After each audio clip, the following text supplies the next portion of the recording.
then you know that you are going more towards an accountaneur path, meaning you're understanding your client's business as if it's your business. Hello, everyone. Welcome to Where Accountants Go, the Accounting Careers Podcast. I'm Mark Goldman, a CPA, and your host for this show. Well, for today, we have another accountant that started their career in accounting, got into more of a tech field, software as a service specifically, and now serves the accounting community using all that knowledge that he gained. Hitendra Patil joined us for today's episode, and Hitendra is with AccountantsWorld, a SaaS solutions company, once again, software as a service, for the accounting profession. And in addition, he's been listed among the top 100 most influential people in accounting for several years in a row now.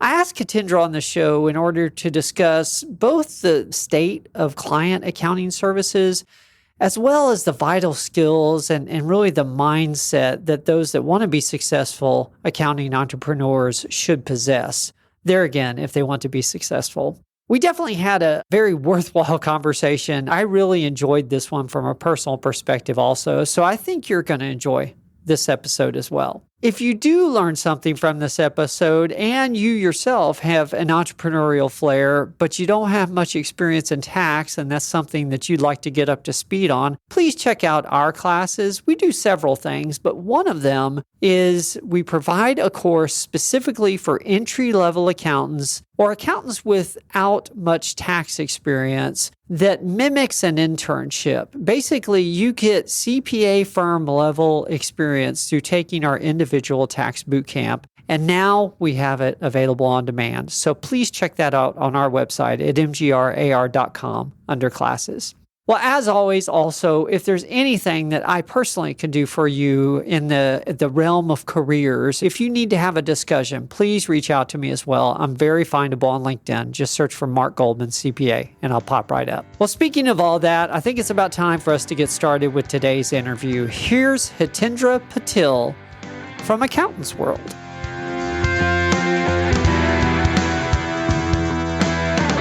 Well, hello, Hitendra. Welcome to the show.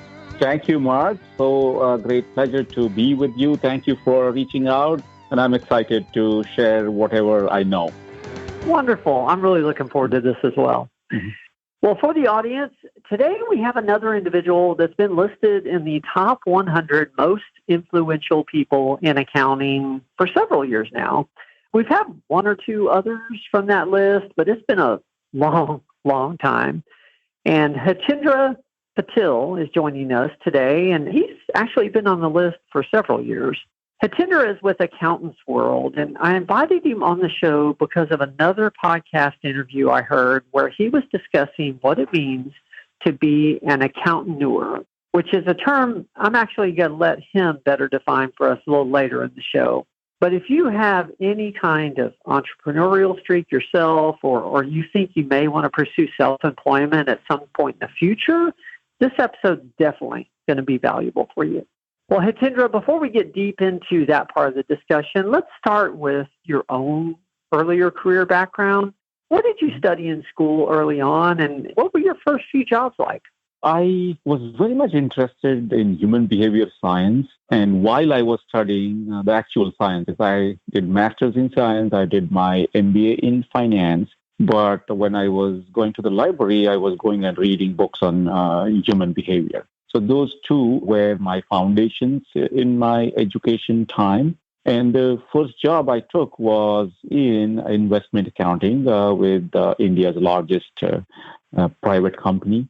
So I was in India at that time. Then I moved across the world. And then I moved into hedge fund accounting. That is a pretty complex kind of accounting. And ultimately, I landed up in professional accounting. And that is working with professional accountants. So I did a lot of back office processing work through my company. And that was working only with accounting firms. So we did all sorts of work in terms of bookkeeping, accounting, analytics, CFO insights, financial statements, tax preparations, payrolls, and things like that. So I got a lot of insights into how accountants run their firms, what is the work that they deliver, how does that work impact the clients and should impact rather. And then I moved into SaaS software field in accounting profession, and that's how I landed up at AccountantsWorld. And AccountantsWorld is a company that produces solutions only for professional accountants, and in turn, if the accountants want, they can give access to their clients. So that's in a nutshell about my little background. Okay. Yeah, if you don't mind, I am curious because I think some of our listeners may be, how did you make the jump from hedge fund accounting into the SaaS world? How did that good question. opportunity come up? Yeah, good question. Hedge fund accounting is very complex kind of accounting work. You're essentially doing a lot of accounting for investments again. But at the same time, because hedge funds work across the world, looking at opportunities in several markets, not necessarily just in stock markets, and they need up-to-date real-time information. So you're always on the edge as far as processing information and making sure the investment decision makers have the latest information as to how their investments are working and all that. And it was all possible only because of technology. Without technology, there's no way hedge fund accounting can be done. And that kind of triggered my interest in how does this apply to the business owners or the entrepreneurs who are served by professional accountants. If an investment person needs so much information to make proper investment decisions, shouldn't the entrepreneur be having the same kind of as real-time information as possible so that they can make better business decisions or avoid bad business decisions? Everything comes from this insight from the data and information. And that tilted me towards this accounting plus technology world, because ultimately the small business is the backbone of any economy, millions and millions of small businesses. And if they have the power of technology plus accounting or professional accounting insights as quickly as possible, I thought that would make life easier for the entrepreneurs and that potential can be turned into performance. So that made me jump into this technology-driven accounting insights kind of a path. Okay. It sounded like a really interesting opportunity, and a nice transition. So I was just curious. I'm sure some of our listeners would be interested in that. So how long have you been at AccountantsWorld now? It's about 5 years now. And I guess people would want to know what exactly I do when I say I work with accountants. Although it's a software company, people don't buy the software or the product. They buy what they can do with it, right? So that is where the whole focus is in terms of what do I do with these customers that buy our solutions. So essentially what I do is I look at their current firm performance. I look at how the firm owners are looking to change something at their end by going to a new solution that is our solution. Why did they think of that their current solution did not give them what they wanted to do? So essentially what I'm trying to look at is what is the success expectation of the new customers and how do I point them towards some of the key things that are very relevant to their firm, their intent. And I then chart their customer success path. And every firm can be different. The owner's expectations, targets, intents can be different. Their client mix can be different. The industries in which their clients operate can be different. So it's not like a one paintbrush painting everybody with the same color. So you've got to customize a bit in terms of how do I direct or guide and nurture the new customers towards achieving their goals in the first place. And two, more importantly, because we work with only accounting professionals, we get to know a lot of insights as a profession. Where is it heading towards? What are the things that are making accountants more successful? What are the things that make accountants feel very challenged and sometimes even fail? So we share all of that knowledge and insight with the new customers that we get. And the intent is to make sure that they see the possibilities that they may not have considered. And sometimes there are these aha moments when we are speaking with these accountants and say, oh, I never thought of that. Oh, I'm glad you shared that with me. I should try that and things like that. Just so our listeners know as well, and to really define it, what all does AccountantsWorld do? AccountantsWorld is out and out a technology company, a software as a solutions company, no desktop solutions, if you know what I mean. And if your audience is really younger, they may not even know what a desktop software is, because everything is on the cloud now. Everything is on the internet. Everything is apps and websites and softwares hosted on those websites. So we are a software as a service company. We have two core products that are designed for the professional accountants. And that is, one is payroll, a very highly automated payroll. So payroll can be very complex. It sounds like payroll is just writing a check, right? So do the employees know it's not? There's a lot of compliance involved, plenty of deadlines, too many different forms and regulations across different states. All of that needs to be inbuilt into the payroll software. So it's a very complex piece of software to develop, but it makes life easier for payroll service providers. So that's one part of our core solution. The other core solution is the core accounting solution called Accounting Power, and that integrates with payroll relief. So Accounting Power is sold only to professional accountants. And in turn, they can give access to their clients if they want to enter some things like, write a check, enter bills, look at their financials, and things like that, or even do some more work like bill payment online and things like that. So that is another collaborative on-cloud SaaS solution that we have. And around these two core solutions, we have other products like practice management, the cloud cabinet that is hosting and storing the reports that are generated by these two softwares for each client on separate cloud portals that the clients can access, download their reports and things like that. And then we have mobile applications for employees of the clients of accountants to access their own pay stubs, download their W-2s and things like that. So it's a kind of an economy that we have created within our solutions. It's like a marketplace, you could call, but only our solutions that are kind of catering to most of the key needs of small business accounting to medium-sized business accounting and their clients and their vendors and their employees.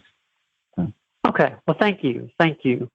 Well, I have noticed you on that top 100 list several times, actually, the most influential people in accounting. But really what prompted me this time was I randomly was searching for podcasts and looking for accounting-related shows, and I came across another interview you had done, and you were discussing the concept of an accountanteur. And so let's talk about that, and I'd like, if you could define that for us, because I don't want to make any assumptions. Perfect. So let's say you're a business, you're an accounting firm. For a second, wear that hat. Okay, you own an accounting firm. Okay, there are several accounting firms around your office, next door, across the street, in the same zip code, in the same city, hundreds of them. Okay? So what is different? You possibly use the same top software that are very popular in the industry. So you're going to produce the same kinds of reports that are generated by those softwares. You're probably serving the same kinds of clientele. So you have tax clients, you have businesses as your customers, and you're doing accounting for them, you're doing bookkeeping for them, you're running payrolls for them, you're doing taxes for them, and things like that. So essentially what they receive from any accounting firm can sound pretty similar. Okay? So how do you differentiate in that case? You're probably giving the same kind of experience, same kind of reports to your clients, whether they go to X accountant or Y accountant.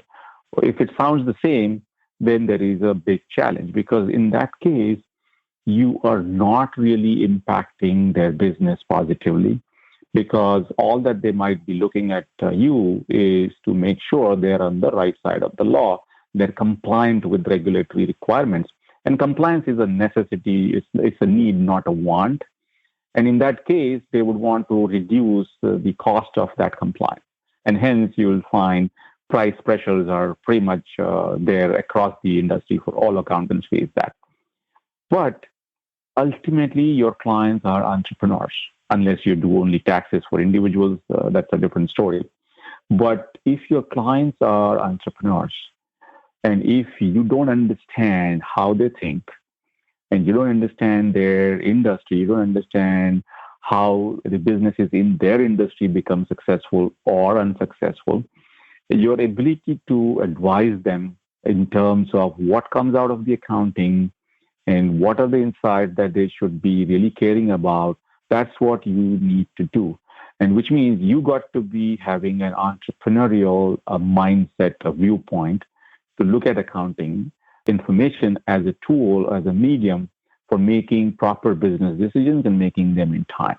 So which means professionally, if you're educated as an accountant, a CPA, whatever that education is, prepares you for discovering these insights and sharing them with your clientele. So you need to be an accountant in the first place, and you need to be an entrepreneur by talent, by mindset, by viewpoint and everything. So accountant plus entrepreneur is accountaneur. That's what the term that I coined. That's my registered trademark called accountaneur.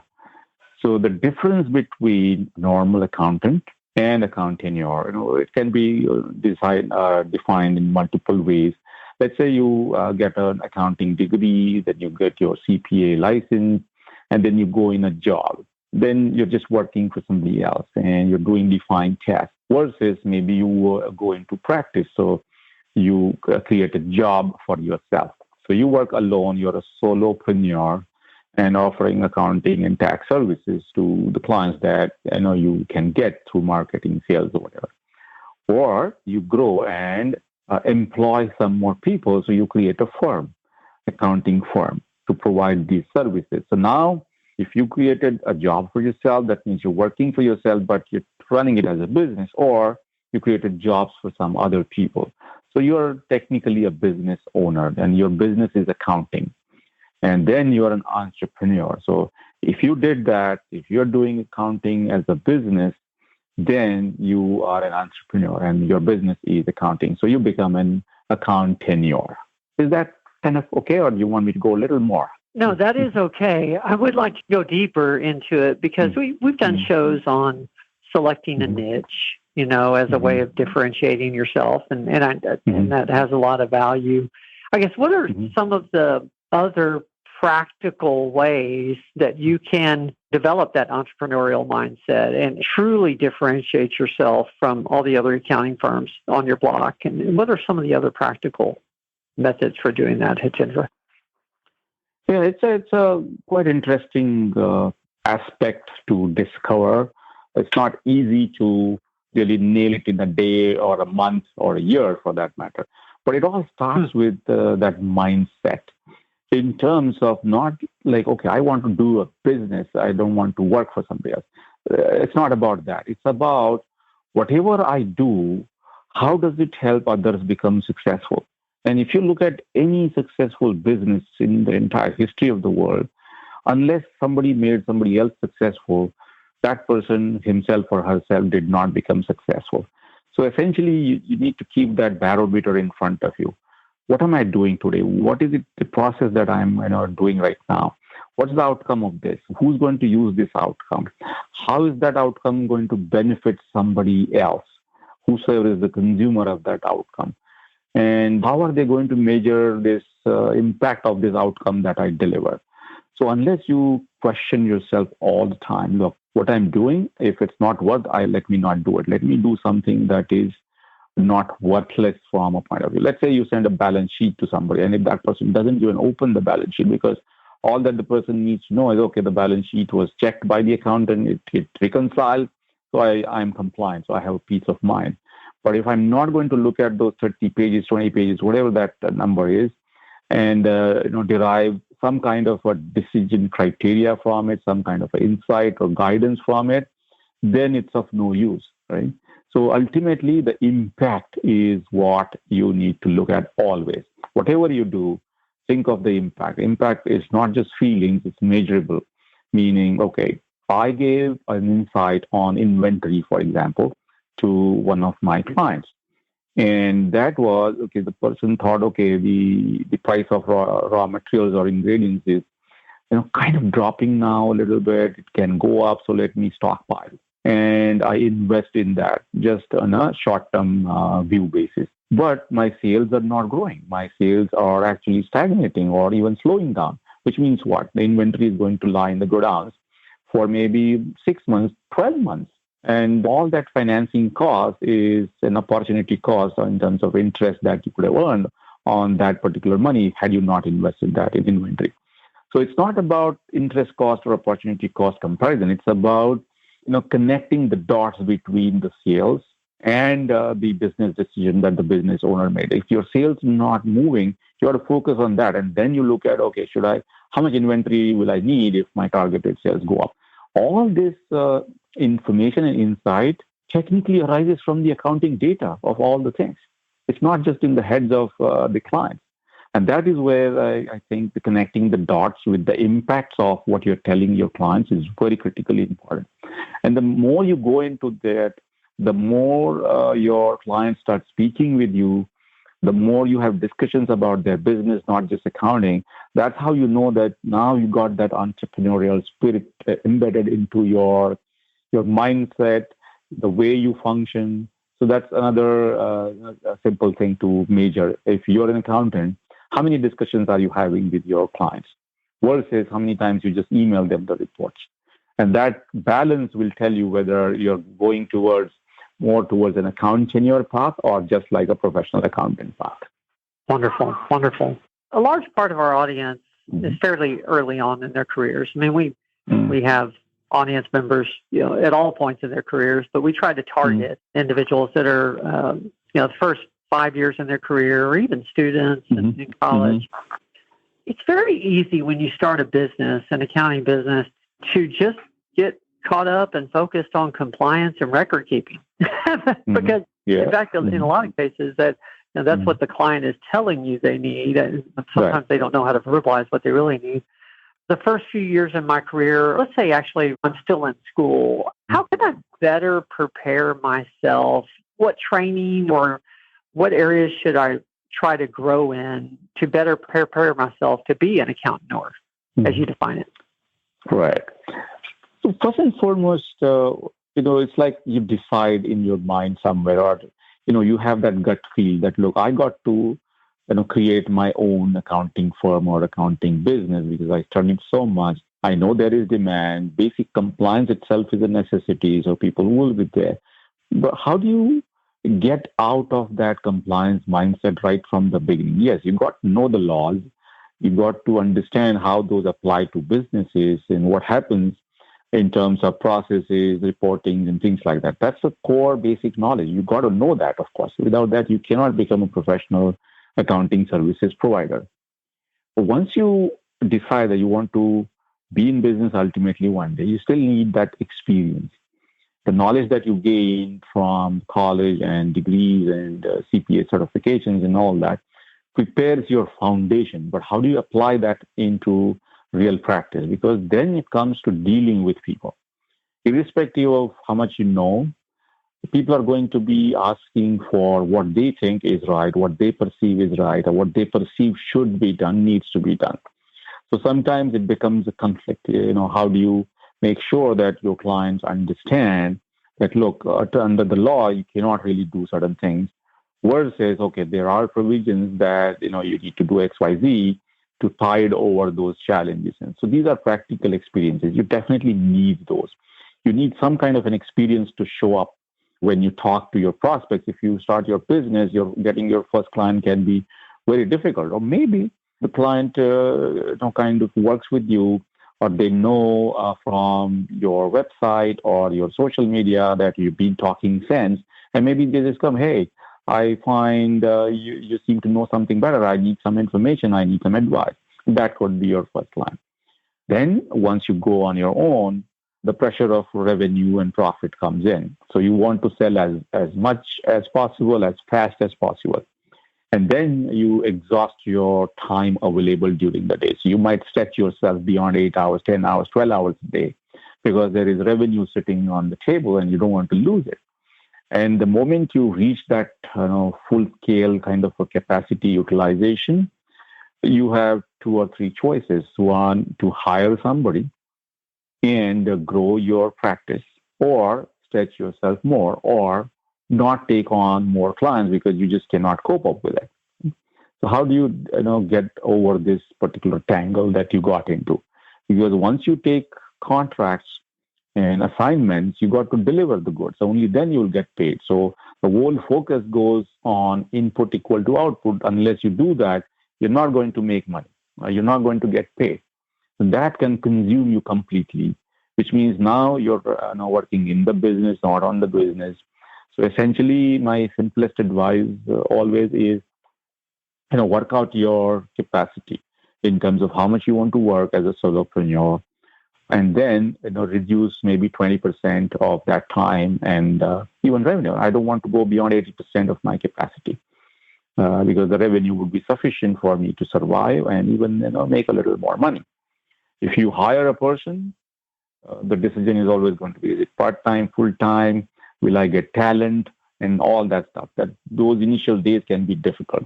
And again, if you just hire a full-time employee just to pay that employee a full-scale salary, you might need to add maybe 20 clients, 10 clients, depending upon how much you charge, which means your sales pipeline has to be enough that you know that in 3 months, 4 months' time, I will have enough revenue to pay my staff and yet make some more money on my staff's time and things like that. Those are the equations that you look at. So how do you get over some of these challenges? Obviously, the first thing to do is make sure you are selecting the right technology for your practice for business, accounting business. And that right technology obviously is on the cloud, highly integration possible kind of technology, which means if your client uses some industry-specific software, can it connect to your accounting software and pull the data into it so that you don't have to do the data entry? Essentially, you're cutting down on your processing time. Automation, integration, explore all those possibilities. Build your processes around that automation. Even if you don't have that software right now, being aware of what's available in the market, what the possibilities are, design your processes around that from day one. Otherwise, if your processes are designed around manual work, then those become practices in the long term, and then it's hard to change. And when you keep your eye on that ultimate possible efficiency gains through technology, you're already working towards it. So essentially what you're doing is minimize your manual work, automate as much as possible, at least plant the seeds for that automation, which means now you have more time for doing sales, marketing, putting yourself out there in the market, getting new clients, making sure the clients are following the right, effective, automated processes so that your per client revenue and profit is pretty much balanced. So profitability will be higher. So you got to plant all these seeds right up front. Even if you don't do it right from day one, you got to have that in front of you. And that's how you plan yourself to be effective in your practice. The next thing to do is, this was all foundational. The next thing to do is, why do your clients come to you? If it's only for compliance, again, the same story, that if you feel that the clients are haggling with price, more likely than not, they are looking at you as a peace of mind agent. That is, I'm compliant. I'm not going to be hassled by the law because my accountant is taking care of it. That could be a vortex that can suck you into a never-ending story. So how do you change that particular future? So you've got to move towards making sure that you are talking the right things with your clients. Even if your client's not paying you upfront for some of those advices that you think you are capable of delivering, because now you understand their industry, you understand the company's trajectory, you kind of figure out, hey, this client did not make these decisions in time or made these business decisions that ultimately created the numbers that I'm seeing. I got to tell that. So explain that to the client. Take those 15 minutes extra. You will find the clients will have those aha moments. Oh, I never thought of that. Oh, thank goodness you told me this. What should I do next? The moment they start asking you those questions, how do I do that? Those kinds of questions. Then you know that you are going more towards an accountaneur path, meaning you're understanding your client's business as if it's your business.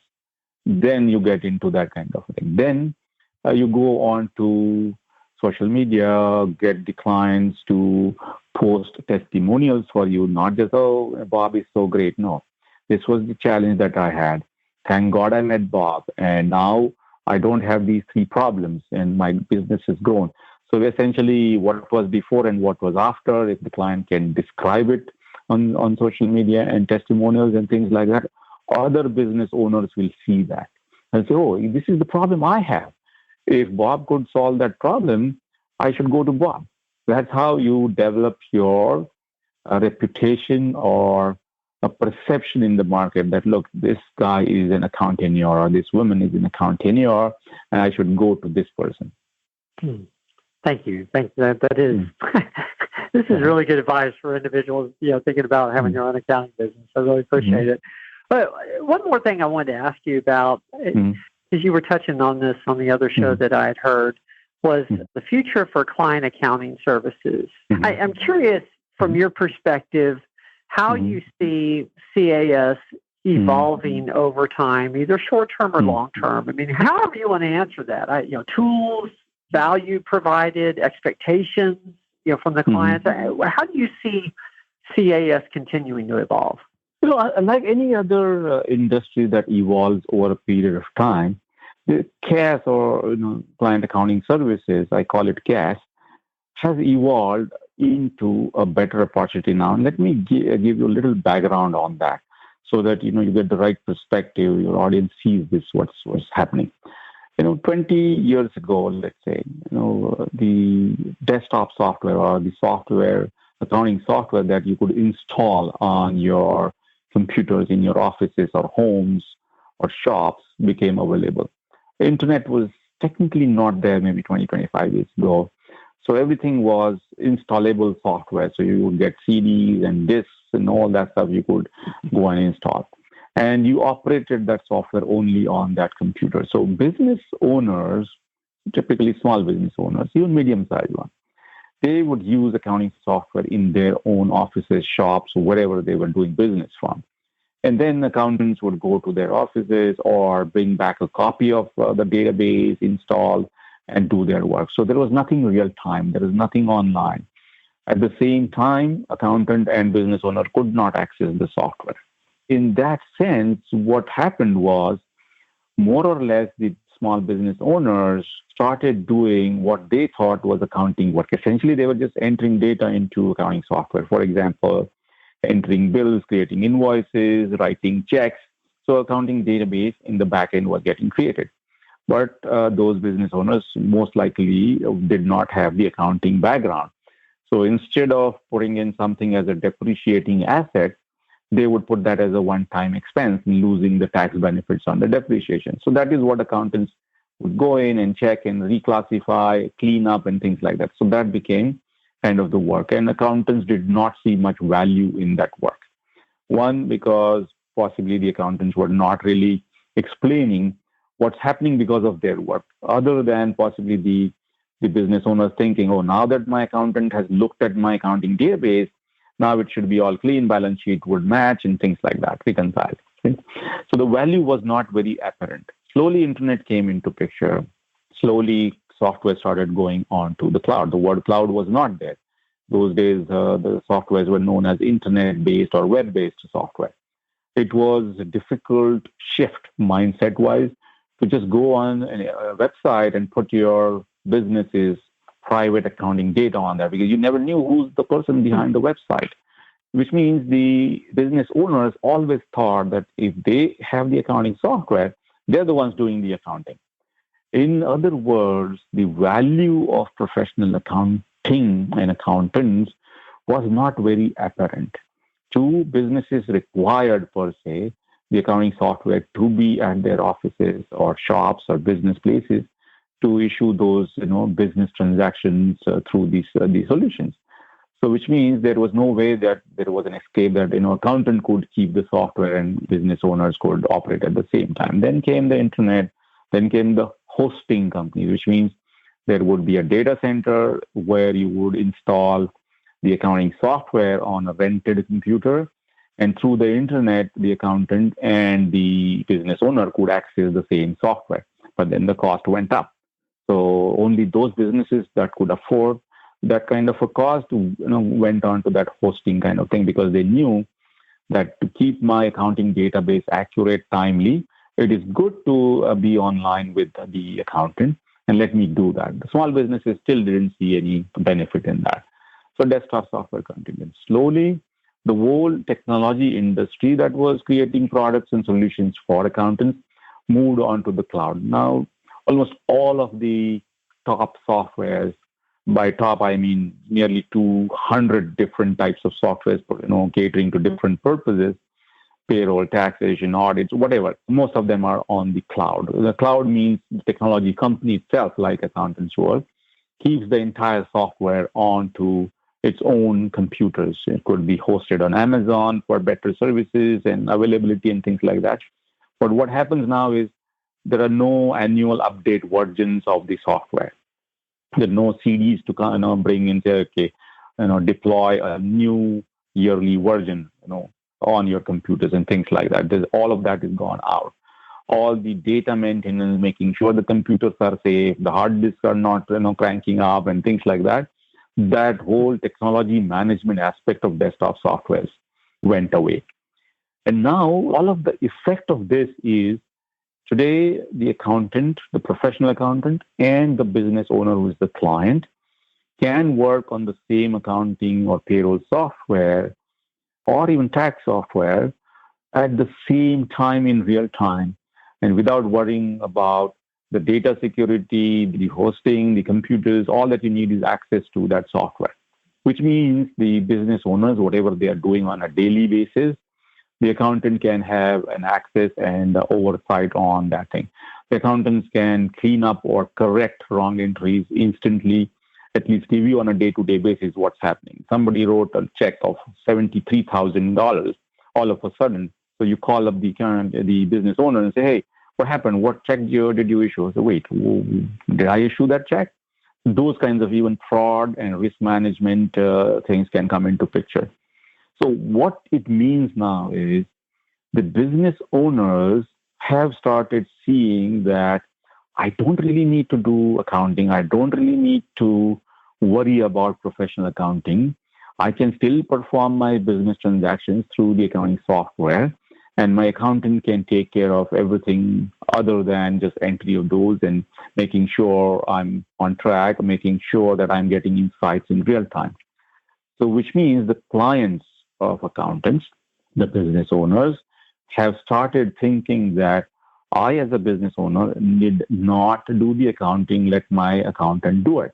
And that gives rise to immense possibilities in what the term has come to be as client accounting services. Technically, if your client thinks they're doing the accounting, then it's not client accounting services. You're just doing some sort of back-end work. But if you're the one who the client thinks is doing all the accounting work while they are doing their business transactions, you're technically in the client accounting services domain. So overall, this evolution of technology, along with that, the shift of market expectations in terms of how the accounting data should be managed and what can come out of it has shifted a lot. And that has given rise to this client accounting services. Today, it's much more economical for businesses to outsource or offload their core accounting work to the professional accountants, and that can be done in real time. The business owners get the benefit of this real-time insights, and hence they're more inclined towards letting the professional accountants do the core accounting work for them. And that is where this whole client accounting services interest and popularity is growing by leaps and bounds. And that is why I wrote the book on CAS, and to clarify as to what exactly is client accounting services, what types of services do you offer, what are the expectations of the clients, how do you go on providing insights to your clients. We actually did a survey of the profession. It's become one of, I think, the largest CAS survey in the marketplace. And we actually got answers from professional accountants, and those who said they're offering CAS and those who said they did not. All sorts of firms, right from solo practitioners to top 100 firms, all of them responded, several of them. And we got practically fantastic data from all these firms. And we analyzed that deeply to figure out what's really working, what's really not working, what are the top services, how many services cash firms offers versus how many services non-cash firms offer. If you feel you want to promote yourself as a cash practitioner, what are the core services that the clients would need who can afford to get cash done by the accountants?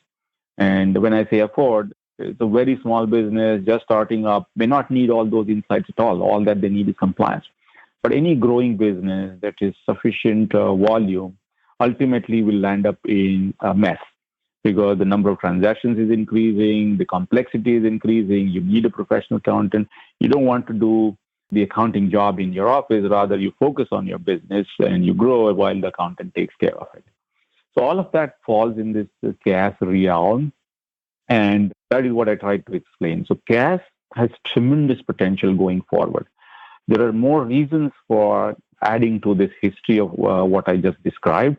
The technology keeps evolving. Automations are more possible. Integration between multiple softwares is more than ever before, and it will only increase. When I say integration, what I mean is softwares created by 2, 3, 5, maybe 100 different companies can now connect at the back end to exchange the data required. For example, earlier when there was no internet, the clients would send the bank statements and credit card statements to accountants to do an after-the-fact write-up entry into accounting software to work out sales, cost, revenue, profit, and those kinds of things. Now, the accounting software can pull the data right from the bank system. There's no need for the accountant to chase the client to get statements, nor for the client to remember, oh, I need to send statements to the accountant. There's no data entry because the data is already there in the bank. So you're just pulling the same data. So all that repetitive work is gone out. Instead, you're focusing all of that time in analyzing and finding insights from the data so that you can advise your clients. Then comes artificial intelligence, which means a lot of these things that accountants do repetitively in these transactions, entry and analysis, the software can learn from it and produce those analytics for you. And artificial intelligence sometimes can be misunderstood, thinking that it's robotics, it can replace the basic jobs and things like that. But for accounting profession, ultimately what you're doing is connecting the accounting data, information, and insights with the intents of your clients. And those are people. You're working with a business, but ultimately you're working with a business owner, a human being. So their ambitions, their plans, and all of that, how do they connect with what's happening in the accounting database? Even if it's AI generated, you still need to connect that to the intent, the connecting the dots business, connecting the dots to create, advise that business. That doesn't go away so easily. It's not possible so easily for a business owner to just deploy AI and get advice from AI. It's hard to really take that into business decisions. The business owners want to come to you, and they already have some targets in the mind. All that they're looking for is confirmation that yes, they're on the right track, and two, an advice on how to get there towards that reality that they want to create in their business. So client accounting services is going to be much more popular going forward. It's going to be much more interactive going forward, and it's going to be much more valuable going forward. And ultimately, the clients will perceive better value from accounting services because they are buying client accounting services from the professional accountants. Mm. Thank you. I appreciate you covering the history of it as well. It's hard to believe. Yeah. It's hard to believe we used to buy a box of user manuals and CDs or discs. Correct. Yep. It's hard to believe how much time we used to spend entering data from handwritten check stubs from clients. Exactly. Exactly. Right. Yeah. Right. Well, I do end every show with the same three questions, and in the interest of time, we probably better get to those. The first one's usually the easier one for guests. From a career perspective, What's been your proudest moment? I think the proudest moment comes every day for me. Whenever I feel that when I'm speaking with my customers, that is professional accountants, and I'm able to connect the dots for them, drive them towards a different outcome that is beneficial to them, and they actually see it and acknowledge it. That happens practically every day for me, and that's really, really my proudest moment. But if you're talking of like a watershed event or like a turn or something that I feel really proud about, is landing up in this top 100. And that's just a stamp of recognition of all the hard work that I did. And that confirmed to me and to the market that, look, this guy has some insights that are built for making accountants more successful. So that's really a proud moment for me. Wonderful. Mm-hmm. Well, second question, or really more of a request, and this can be from accounting or business or just life in general, but tell us about a lesson that you've learned the hard way. And the more you can tell us about it, of course, the better, because that's how we learn. Right, exactly. Yeah, so there are a lot of the school of hard knocks, that's life.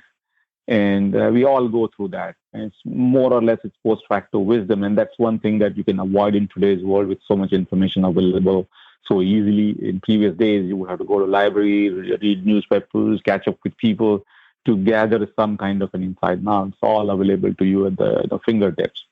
And you can avoid the hard knocks by learning from other people and pitfalls and things like that.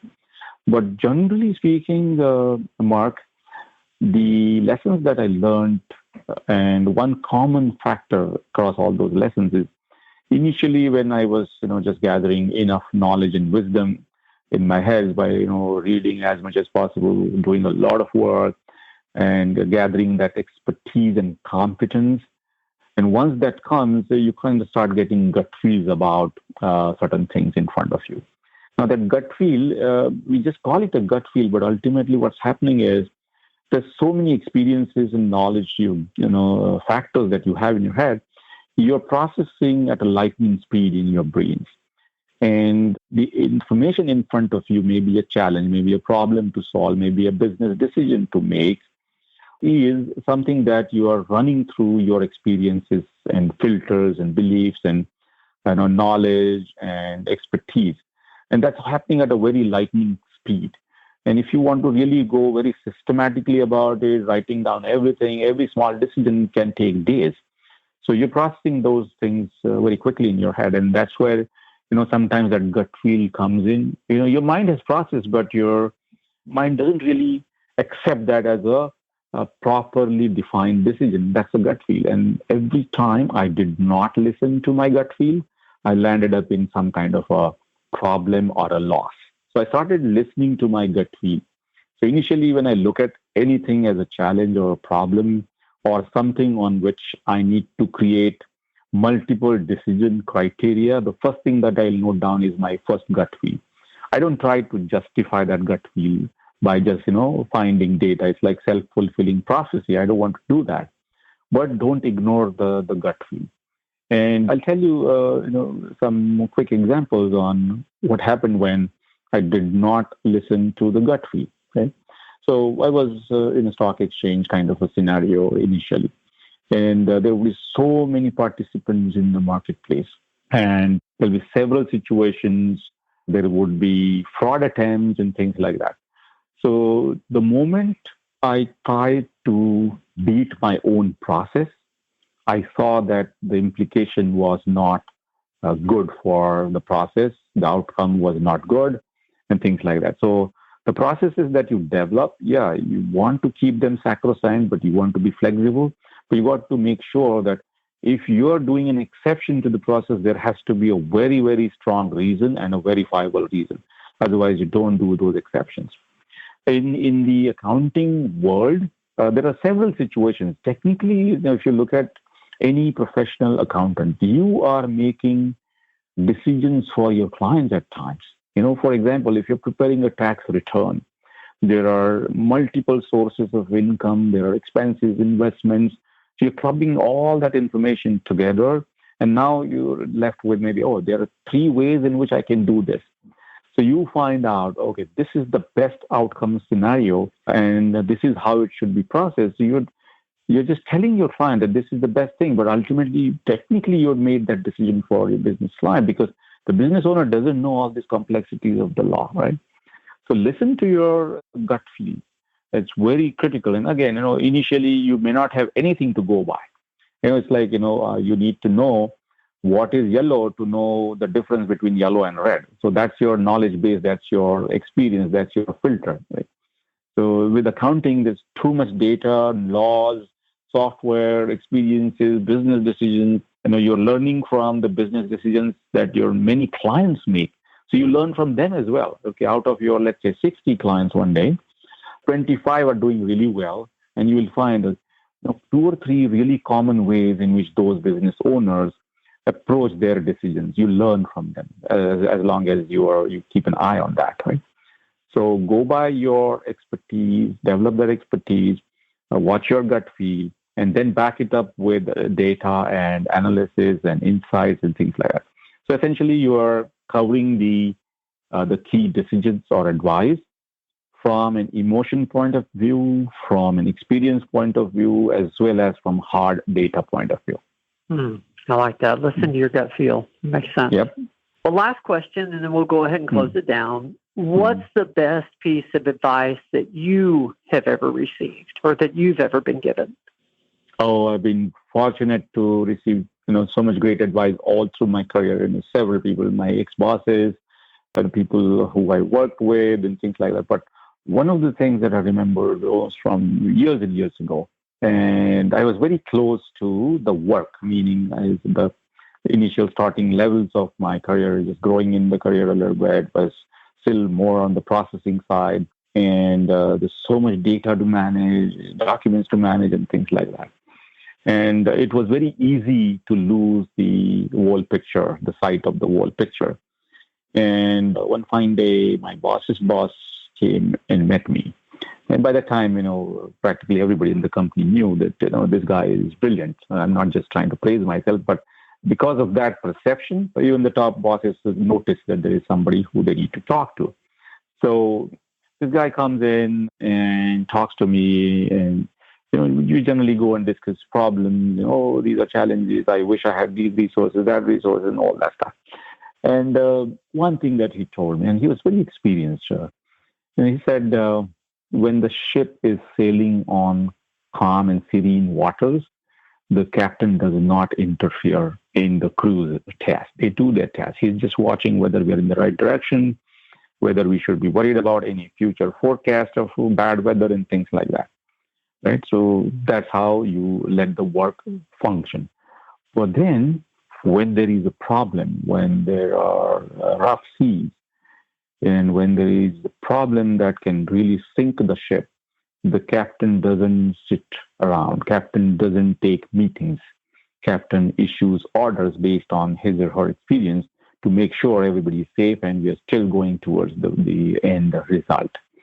And every work or a task is like that ship on the serene waters. As long as it's flowing towards the right end, the right conclusion, you don't have to worry too much. But you need to know what the failures of each task can be. And the moment you see signs that this task can fail, you got to take charge and make sure everything is right. So that ship and sailing and the rough seas has remained with me forever. Wow, that is good management advice. Wow. Yep. Well, gosh, Hitendra, I've really enjoyed this conversation. We could have talked another hour, I'm sure, about client accounting services.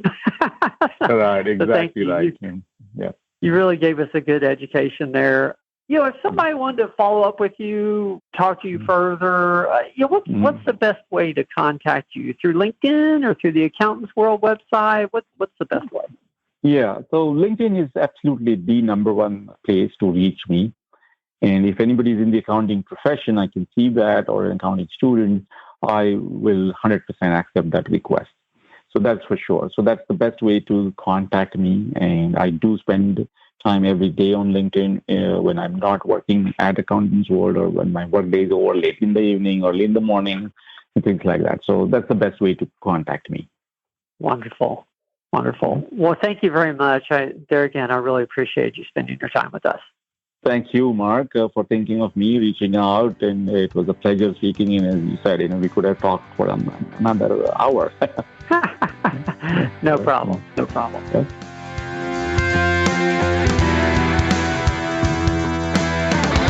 Well, that was my interview with Hitendra Patil, and there's always some takeaways from each interview for me. This one was a little personal, though. If you go back to episode 200, it was sort of a special edition episode. We hit a milestone, and I asked a friend of mine to interview me.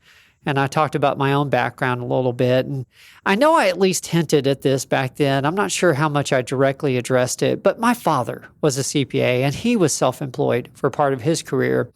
And one of the reasons he wanted me to follow in his footsteps and become an accountant is that if nothing else, if you don't find what you're looking for in the job market or things get tight, if nothing else, he said, you can always hang out a sign and do accounting because there's always a demand for some type of accounting in the marketplace. And so any show where we talk about entrepreneurism in the marketplace for accountants is a show that I really enjoy because it takes me back to that time. And truly, there really is a demand for it out there. So I really appreciated this conversation with Hitendra. Thank you very much again, Hitendra, for joining us today. Well, that wraps up another episode of Where Accountants Go, the Accounting Careers Podcast. I appreciate you spending your time with us. I really enjoy producing these, and I hope you get a lot of value out of them as well. We'll be back soon with another accounting success story of another individual that built their career starting with accounting. We'll see you soon because, after all, this is Where Accountants Go.